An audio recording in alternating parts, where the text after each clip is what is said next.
Bonjour, aujourd'hui j'ai le plaisir de vous présenter euh, toutes les nouveautés et concernant la dernière version Revit 2026. Et pour cela, j'ai présenté une petite et des exercices où je me suis amusée de voir, explorer et voir comme j'ai fait d'habitude, de savoir quels sont les apports et les points d'intérêt concernant cette dernière version.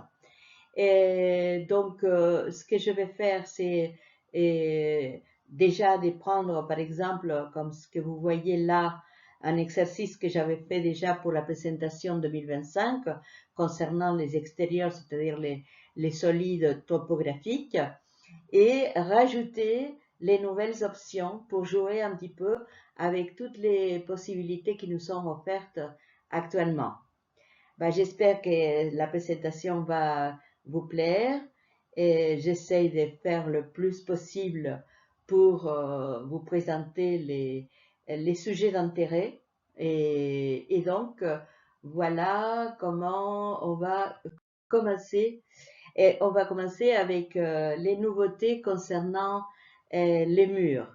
Alors, pour les murs, il y a vraiment des aspects très intéressants qui ont été apportés euh, parce que justement, on avait déjà dans la 2025 la possibilité de séparer des couches et de travailler avec un peu séparément. Mais cette nouveauté ici, c'est de pouvoir travailler directement dans la création des murs ou des revêtements ou des voilà, et à partir de la sélection des pièces, c'est-à-dire qu'on sélectionne des pièces et à partir des pièces, on décide un revêtement, des revêtements muraux qui vont être différents suivant les pièces, ou alors choisir un segment des pièces et faire la même chose. Et pour moi, j'ai travaillé beaucoup dans la réhabilitation des immeubles et également dans la rénovation des appartements.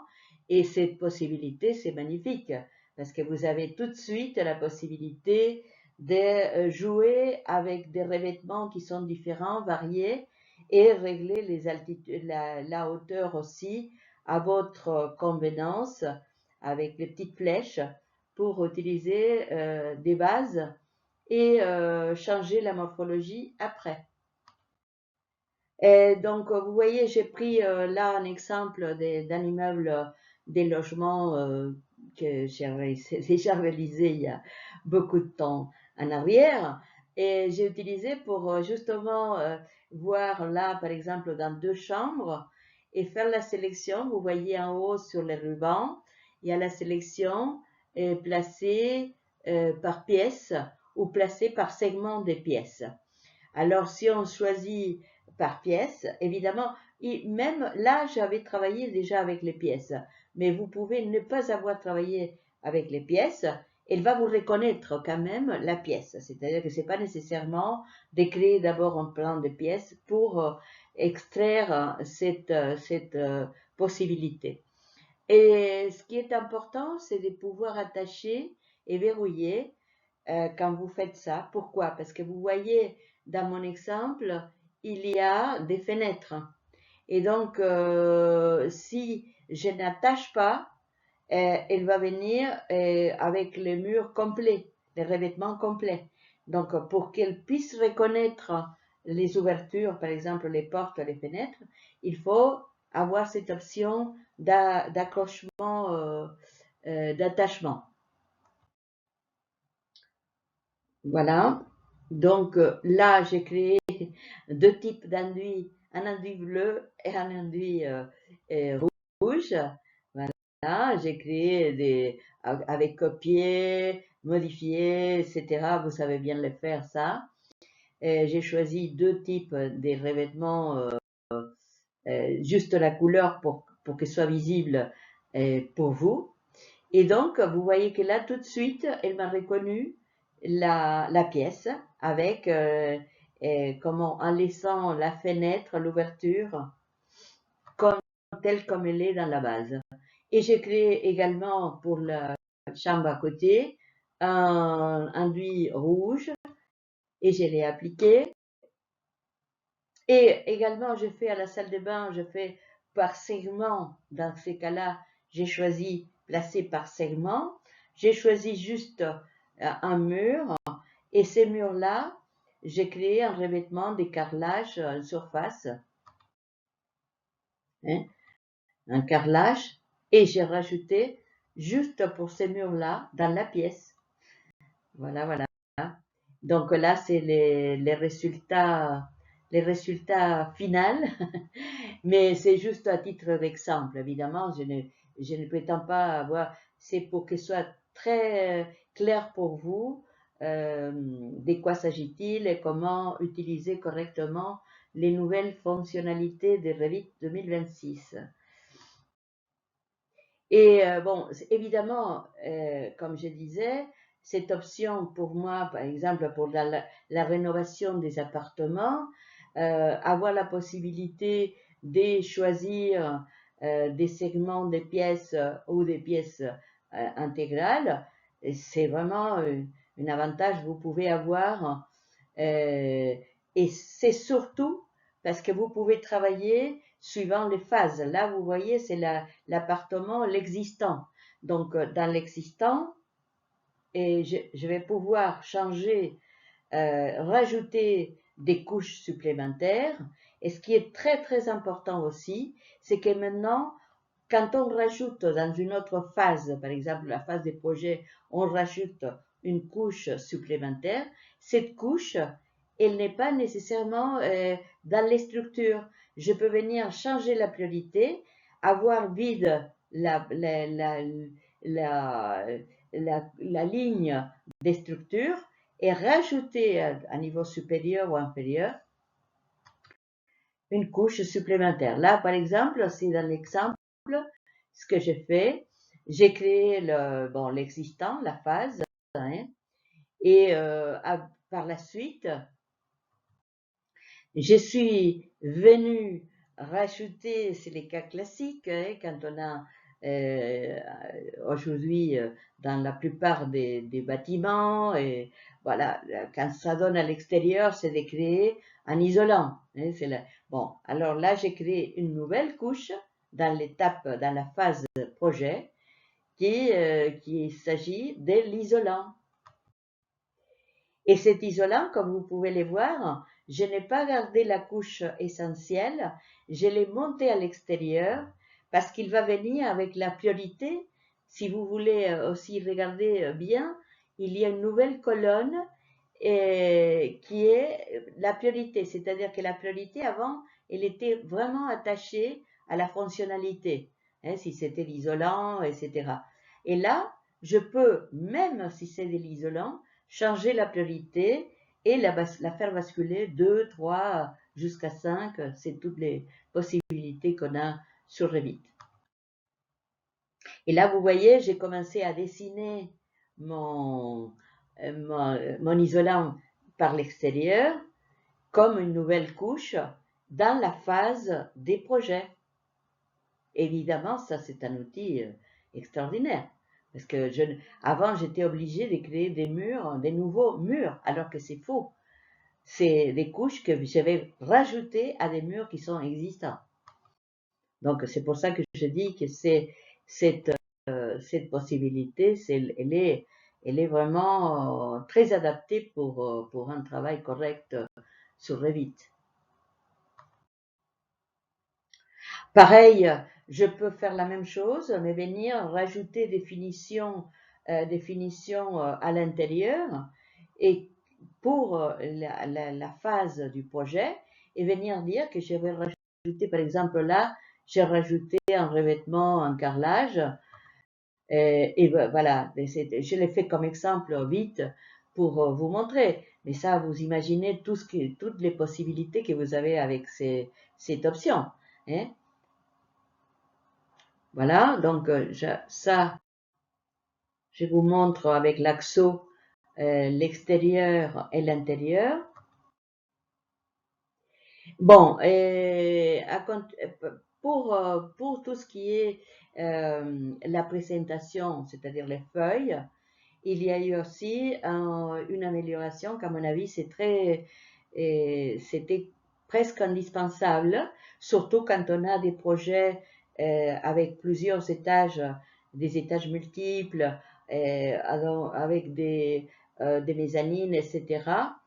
Et pouvoir faire correspondre avoir l'attachement des vues sur un point d'ancrage précis.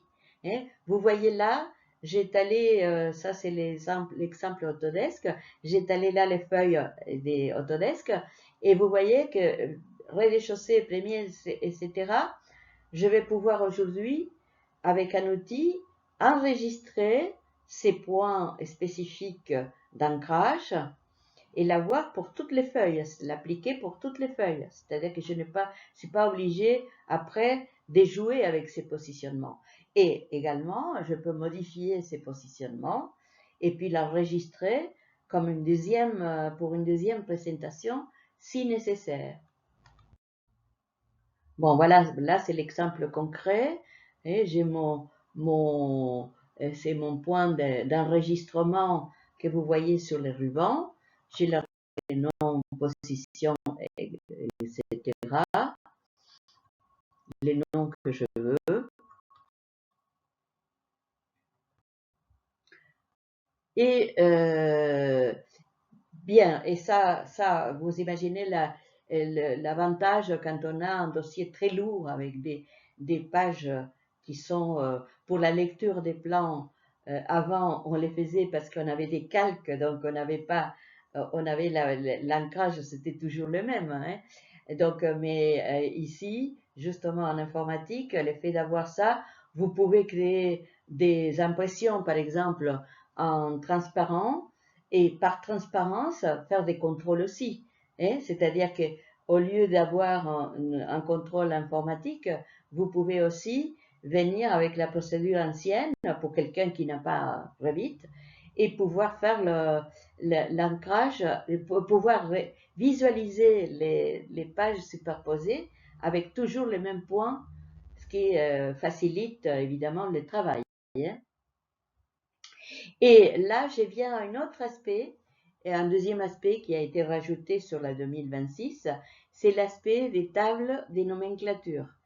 Là, on a rajouté les feuilles hein, comme faisant partie pour rajouter des champs et créer une table des nomenclatures. C'est classé par feuille. Alors, par feuille, évidemment, je peux choisir largeur, hauteur de la feuille, je peux choisir échelle. Alors, échelle, ça va dépendre s'il y a une seule échelle sur la feuille ou plusieurs. Bon, mais ça, il faut comment dire, moi je vous fais la présentation, mais après les options et tout ça, c'est à vous d'explorer prochainement pour pouvoir voir toutes les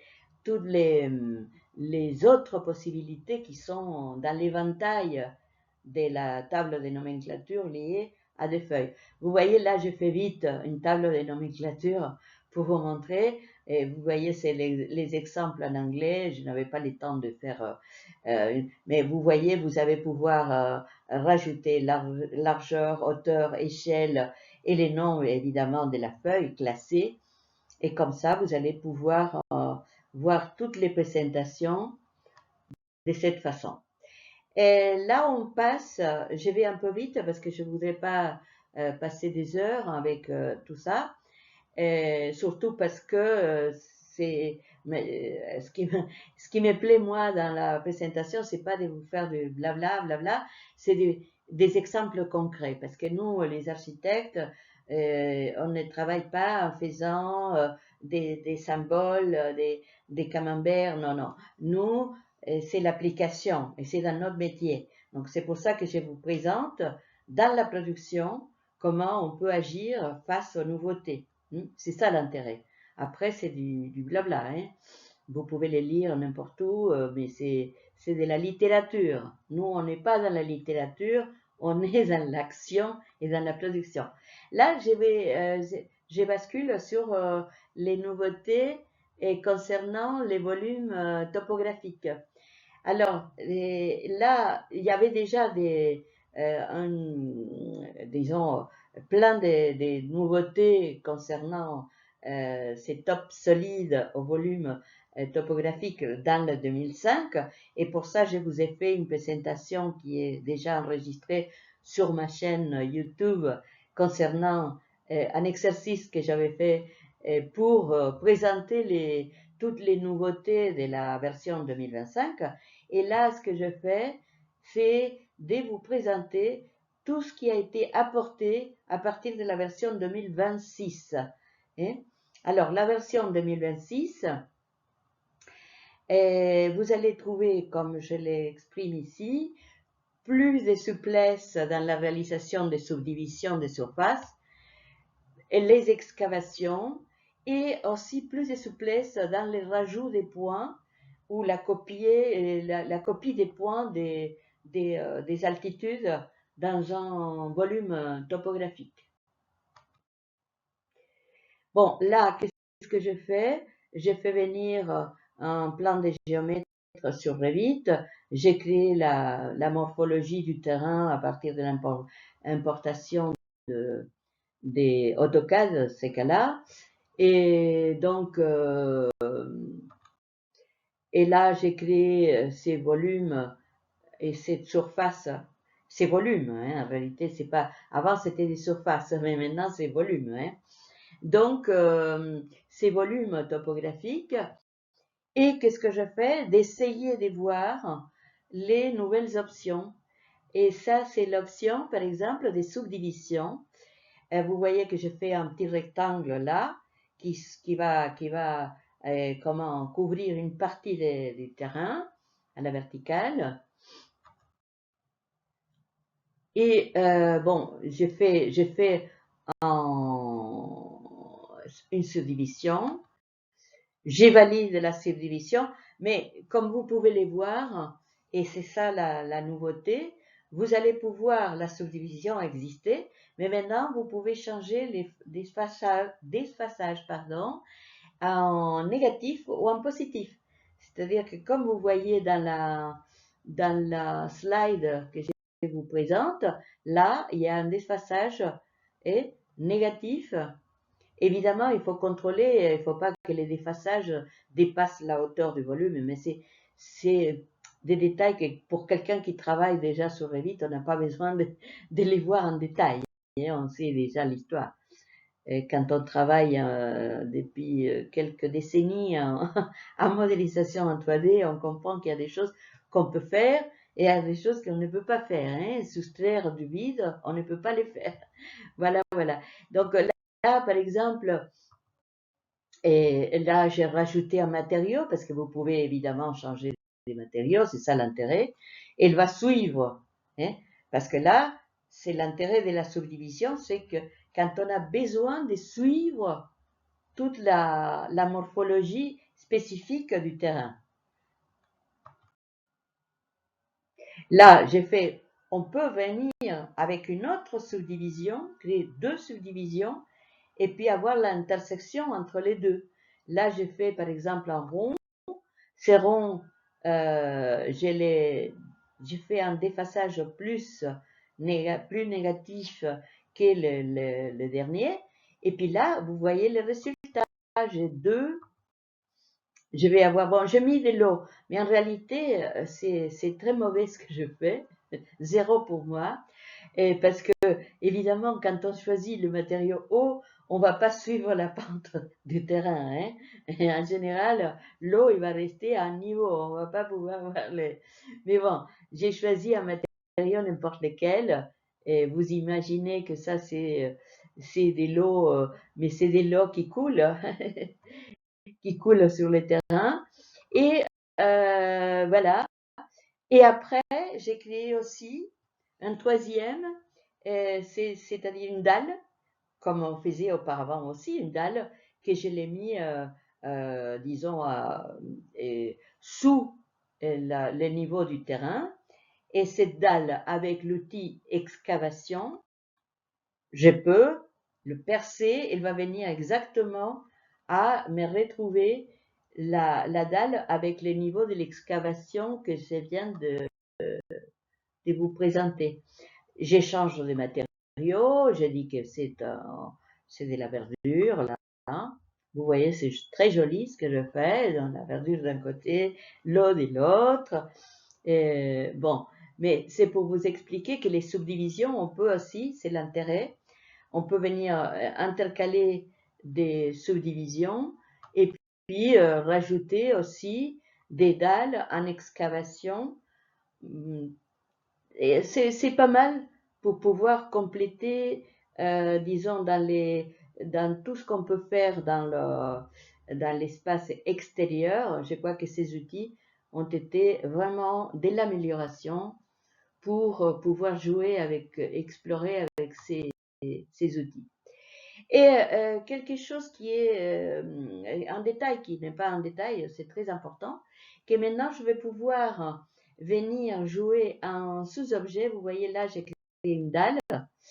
Et un sous-objet, vous voyez le sous-objet, vous connaissez l'histoire, je peux monter, descendre des points. Et avec cette histoire en sous-objet, je vais venir créer des points, je l'ai fait là, par hasard, j'ai mis des altitudes pour vous montrer, pour faire la présentation. Et puis l'intérêt de tout ça, c'est que vous pouvez après, soit dans la topographie du terrain, soit dans la dalle elle-même, un sous-objet, vous allez pouvoir partir d'une région, d'une surface, et cette surface avec les altitudes, faire copier-coller et les coller sur une autre surface. Et là, voilà l'exemple. Hein. C'est-à-dire que j'ai créé, je fais la première, je prends une région, cette région avec les points vont venir se copier, coller sur une autre avec les mêmes points d'altitude. Et ça, je peux le faire aussi bien avec des dalles qu'avec des volumes topographiques. Voilà, là, j'ai fait les deux pour vous montrer. Voilà. Donc, là maintenant, je vais compléter la présentation pour vous aujourd'hui avec ce que je fais, c'est-à-dire que à partir de l'exercice que j'avais préparé pour 2025, j'ai exploré les possibilités, les nouveautés de la version 2026. Et voilà ce que ça donne. Donc, ça, c'était avant. Et là, maintenant, qu'est-ce que je fais? J'ai rajouté une subdivision qui va suivre, évidemment, la pente comme j'avais fait auparavant dans l'exemple précédent. Là, vous voyez, j'ai fait la soustraction et j'ai fait le négatif pour avoir, disons, un matériau qui va venir descendre avec tous les terrains. Là, voilà la coupe, c'est-à-dire vous voyez les défaçages entre ces niveaux des chemins et les chemins du terrain, mais qui va suivre la courbe. Voilà, là j'ai rajouté aussi, une autre surface, qu'on peut le voir là. Vous voyez aussi une subdivision, hein. C'est une subdivision avec un matériau que j'ai rajouté, que j'ai créé, et un défaçage aussi défini par rapport à ces nouvelles subdivisions. Voilà ce que ça donne. J'ai la superposition des deux, comme je l'avais fait dans l'exemple précédent. Et après, je peux faire ce que je veux. Je peux rajouter de la verdure. Bon. Mais pourquoi j'ai dit ça? Parce que c'est intéressant. Moi, j'ai pensé que cette option de subdivision à plusieurs niveaux, ça peut être en suivant les courbes des pentes des terrains pour créer des zones, par exemple, des zones avec de la verdure, pour créer des zones avec des fleurs. C'est-à-dire que ça peut être intégré dans la pente naturelle du terrain, de créer des surfaces qui sont spécifiques pour un traitement spécifique. Évidemment, ça, vous ne pouvez pas les faire avant. Et là, bon, vous voyez, j'ai créé un rectangle là. Ce rectangle, j'ai créé là, c'est une vraie petite piscine, si vous voulez. Là, c'est normal parce que j'ai créé une dalle. C'est-à-dire que je viens faire l'excavation de la dalle. Et voilà, donc, je donne un matériau. J'ai créé mon volume en excavation et après je viens les soustraire du volume topographique. Là, vous voyez, c'est calé en fonction de ces volumes topographiques.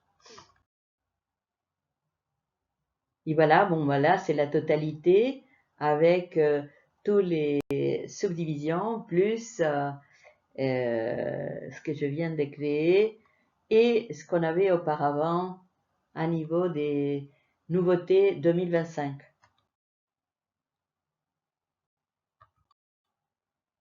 Voilà, là c'est le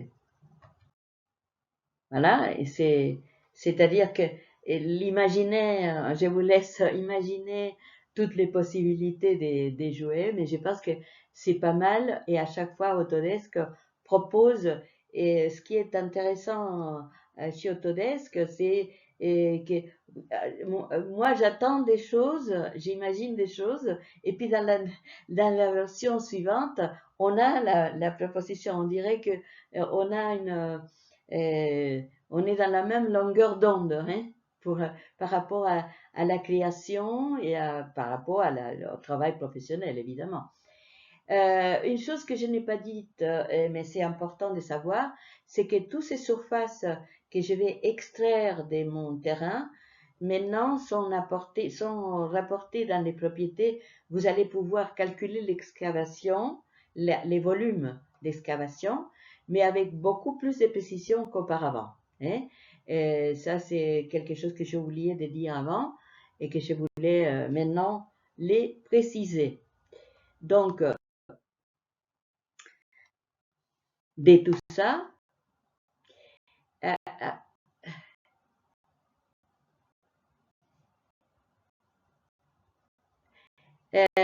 l'essentiel de tout ça, c'est quelles sont les améliorations. Il y a la première amélioration, pardon, et qui consiste à, on a la possibilité de faire travailler l'accélération matérielle. Et ça, dans les vues, vous allez avoir un petit symbole pour activer ou désactiver, vue par vue, l'accélération matérielle, ce qui permet, dans certains cas, quand on a des volumes qui sont très chargés, de pouvoir travailler beaucoup plus à l'aise. Quelque chose, un détail aussi que j'ai oublié de vous dire précédemment, et que je ne suis pas tellement d'accord avec ça, c'est que tous les outils qu'on avait parfois dans les options qu'on avait en ligne par défaut pour voir les murs, l'altitude, etc., si c'est la justification. Maintenant, on va les trouver pas sur la ligne d'options, on va les trouver sur les rubans. Moi, ça me perturbe parce que j'avais tellement l'habitude que parfois, pour se resituer, c'est un peu compliqué. Je ne sais pas pourquoi ils ont fait ça, mais à mon avis, c'est pas une bonne chose. Et bon, j'insiste, pour les murs, pouvoir construire des murs à partir des pièces ou des segments des pièces, pouvoir changer les priorités de chaque couche et de créer des murs sans définir une couche des structures, murs redéfinis en fonction des phases, couches des murs redéfinis en fonction des phases. Pour les volumes topographiques, tout ce que je viens de montrer par rapport à la réalisation des subdivisions, excavations, et les rajouts des points qui deviennent plus souples. Aussi, les calculs plus exhaustifs tout ce qui est des volumes d'excavation.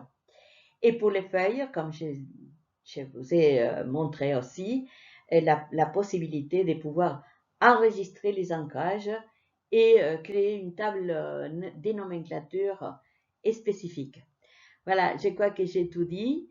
J'aimerais bien que s'il y a des opinions par rapport à cette vidéo, j'aime bien me confronter à mes pairs pour que s'ils sont satisfaits, de faire un like, mais sinon, qu'au contraire, de faire des commentaires.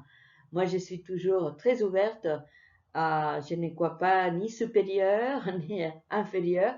J'ai quelques décennies d'expérience et c'est pour ça que si ça peut vous apporter, aujourd'hui, ce qui m'intéresse, c'est ça. Voilà, je vous remercie et je vous dis à la prochaine.